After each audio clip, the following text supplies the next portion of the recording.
పట్టాదారు పాస్ పుస్తకాలు పంపిణీ అయిన తర్వాత ఏం జరుగుద్దంటే ఇప్పుడు మనం పౌతి కావాలి, పైరవి చేయాలి, ముటేషన్ చేయించాలి, పైరవి చేయాలి, భూమి అమ్ముతాం కొంటాం, ముటేషన్ కాదు 6 నెలలు తిరగాలి. రేపు ఆ పరిస్థితి ఉండదు. ఏం జరగబోతుంది? మనకిప్పుడు 141 సబ్ రిజిస్ట్రార్లు ఉన్నారు, వాళ్ళని అట్లే ఉంచుతాం. మిగిలిన అన్ని మండలాల్లో ఎంఆర్ఓకే రిజిస్ట్రేషన్ చేసే అధికారం ఇస్తాం. అంటే ఏ మండలం ఆ మండలంలోనే రిజిస్ట్రేషన్ జరుగుతుంది. ధరణి అని చెప్పి బ్రహ్మాండమైన వెబ్సైట్ పెట్టినాం. రికార్డ్ అప్డేషన్ ఎట్లా ఉంటుందంటే పాస్బుక్ బ్రహ్మాండంగా ఇస్తారు మీకు అవన్నీ ట్రైనింగ్ ఇస్తారు ముందు మీకు తెలవాలని ఇప్పుడు నేను చెప్తా ఉన్నా. సపోజ్ నాకు 6 ఎకరాలు ఉన్నది, పోచారం గారికి శ్రీనివాసరెడ్డి గారికి ఒక 6 ఎకరాలు ఉన్నది. ఏదో అవసరమై నేను ఒక 2 ఎకరాలు శ్రీనివాసరెడ్డి గారికి అమ్మిన. రిజిస్ట్రేషన్ పద్ధతి ఏంటంటే ఎంఆర్ఓ గారికి ఫోన్ చేస్తాం, ముందే మనం అపాయింట్మెంట్ అడుగుతాం. అయ్యా నేను అమ్మిన శ్రీనివాసరెడ్డి గారికి ఉన్నాడు, మేము రిజిస్ట్రేషన్ చేసుకోవాలి, ఎప్పుడు రమ్మంటావు అని చెప్తాం. ఆయన డేట్తో సహా వారంతో సహా నాకు టైం చెప్తాడు. మళ్ళీ పోయిన తర్వాత రేపు రాపో అనే ముచ్చట ఉండదు అన్నట్టు. పోగానే ఇద్దరం కలిసి మేము పాస్బుక్లు తీసుకొని పోతాం. పోయిన తర్వాత మీరు డబ్బులు ముట్టినా ఆయన అడిగి రిజిస్ట్రేషన్ పద్ధతి చేసి నా బుక్లో నుంచి 2 ఎకరాలు కట్ చేస్తాడు. శ్రీనివాసరెడ్డి గారి దాంట్లో 2 ఎకరాలు ఎక్కిస్తాడు, సంతకం పెట్టి స్టాంప్ వేస్తాడు, దాన్ని ఎంఆర్ఓ టేబుల్కి పంపిస్తాడు. ఒకవేళ 2 ఒకటి అయితే ఆయన చేస్తాడు. ఎంఆర్ఓ టేబుల్కి పంపంగానే అర్ధ గంట లోపల ఎంఆర్ఓ గారు దాన్ని ఎంట్రీ ఎక్కడ చేయాలనో చేసి ఆయన దాన్ని కౌంటర్ సైన్ చేసి ఆయన కూడా సిగ్నేచర్ పెట్టి సీల్ వేస్తాడు. సీల్ వేసిన తర్వాత మండల కార్యాలయంలోనే ఇన్ఫర్మేషన్ టెక్నాలజీ టేబుల్ ఉంటుంది, కంప్యూటర్ టేబుల్ ఉంటుంది. ఎంఆర్ఓ టేబుల్ నుంచి ఆ టేబుల్కి పోతుంది. ఆయన వెంటనే 5 నిమిషాలలో దాన్ని రికార్డులో ఎక్కిచ్చేస్తాడు.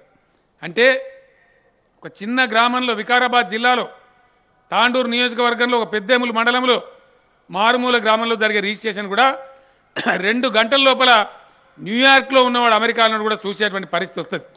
ఈ ముటేషన్లకు దీనికి దరఖాస్తులు పెట్టుడు, దఫ్తర్ తిరుగుడు, పైరేవీలు చేసుడు, లంచాలు ఇచ్చుడు లేదు, బంద్. ఇది మీరు సమన్వయం చేయాలి దయచేసి. రైతులకు మీరు అంతా నేర్పాలి, చెప్పాలి. నేను కూడా చెప్తా, టీవీలో కూర్చొని చెప్తాను, అధికారులు కూడా చెప్తారు, అడ్వర్టైజ్మెంట్లు ఇస్తాం, అవన్నీ కూడా జరుగుతాయి. దాని తర్వాత మళ్ళా రిజిస్ట్రేషన్ ఆఫీస్కో ఎంఆర్ఓ ఆఫీస్కో పోయే అవసరం లేదు. మనం పోయినప్పుడే మన దగ్గర కొరియర్ ఫీజు తీసుకుంటారు, ఎక్కడ తిరిగే అవసరం లేదు. నేను అమ్మిన కాబట్టి నాకేమో పాస్బుక్ వాపసు వస్తుంది. పోస్ట్లా శ్రీనివాసరెడ్డి గారు కొన్నాడు కాబట్టి పాస్బుక్, ఆయన రిజిస్ట్రేషన్ డాక్యుమెంటు 2 కూడా ఆయనకు పోస్ట్లోనే వస్తాయి.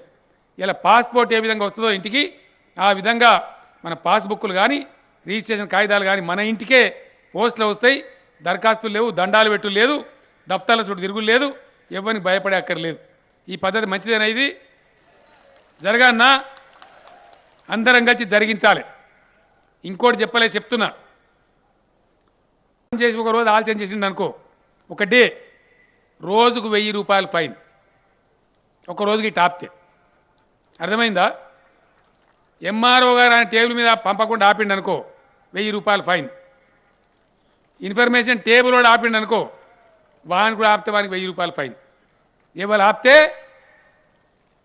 ఏమవుతుంది? వినబడతలేదు.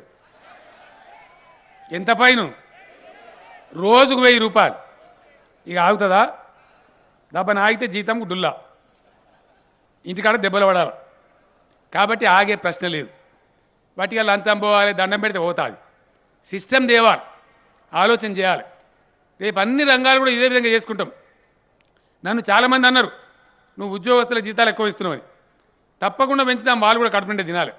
కానీ లంచం తీసుకోకుండా పనిచేయాలి, రైతులకు ప్రజలకు అనుకూలంగా పనిచేయాలి. వాళ్ళకి మనం కూడా 2 చేయాలి, దండం పెడతాం.